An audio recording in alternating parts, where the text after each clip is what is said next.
Historically, what were the odds of finishing ahead if you simply bought and held the S&P 500? If you bought and held the S&P 500 for one day, your chances of finishing ahead were a little more than 50-50.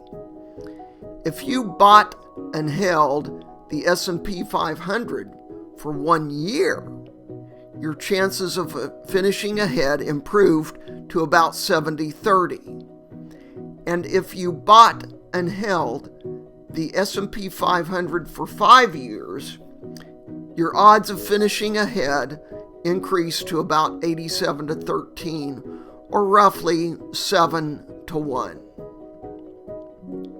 For the statisticians, the average return was about 10% per year, and a standard deviation was about 17% per year.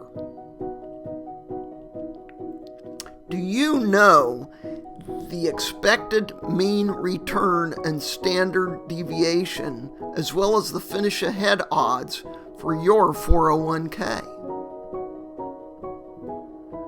So you're thinking, but this is historical. What about the future? Stay tuned. You may want to look at my book, Great Minds, Great Wealth, Great for Your 401k. How to raise your return, reduce your risk, and cut your cost. You can find a number of options to order it from greatwealth.com, and a video course on it is coming in the fall of 2020. Thank you for your time and consideration. Please note the information below.